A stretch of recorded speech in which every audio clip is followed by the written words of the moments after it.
Mains में ना बहुत सारे टॉपिक्स ऐसे पूछे जाते हैं, that is your case Swami case. तो वैसे ही हम लोग डिस्कस करते हैं कि एक आंसर क्या ऐसे लिखना चाहिए, और right to privacy as a per Puttaswamy case में क्या क्या प्रोविजंस आए थे। So let's understand the question. जो कि क्वेश्चन है कि प्रोविजंस क्या है हम लोगों के राइट टू प्राइवेसी में।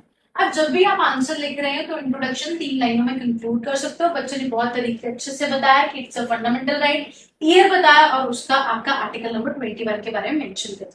अब जब भी आप सेकंड पार्ट कर रहे हो, देखो क्वेश्चन में क्या पूछा, दैट इज ए प्रोविजन।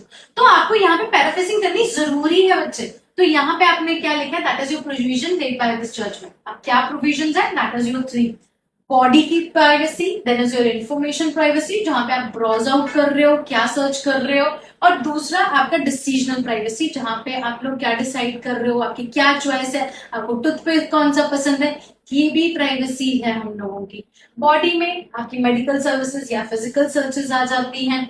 आपकी चॉइस प्राइवेसी या डिसीजनल प्राइवेसी में आपकी मैरिज और सेक्सुअल ओरिएंटेशन वगैरह सामने आती है।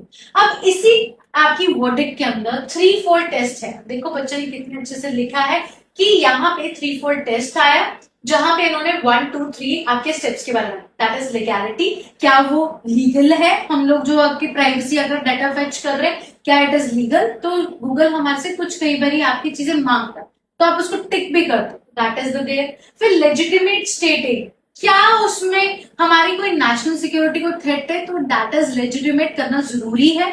Number 3, that is your proportional, क्या वो प्रोपोर्शनल है, क्या वो बहुत ज्यादा स्ट्रिक्ट तो नहीं है, या the least strict means to achieve the goals. ये पुट्टा स्वामी केस में आया।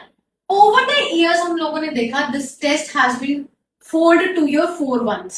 तो फोर्थ जो हम लोगों का है, that is your procedural safeguard. अब हम लोग प्रोविजंस लेके आएंगे, प्रोसीजर्स लेके आएंगे कि क्या वो सेफगार्ड हम लोगों के होने चाहिए कि नहीं। सो ब्यूटिफुली बच्चे ने 4 पॉइंट्स बताए। अब नेक्स्ट में इन्होंने डाटा प्रोटेक्शन, रिप्रोडक्टिव राइट्स के बारे में, एलजीबीटी के बारे में, और आपका डिजिटल प्राइवेसी के बारे में बात किया।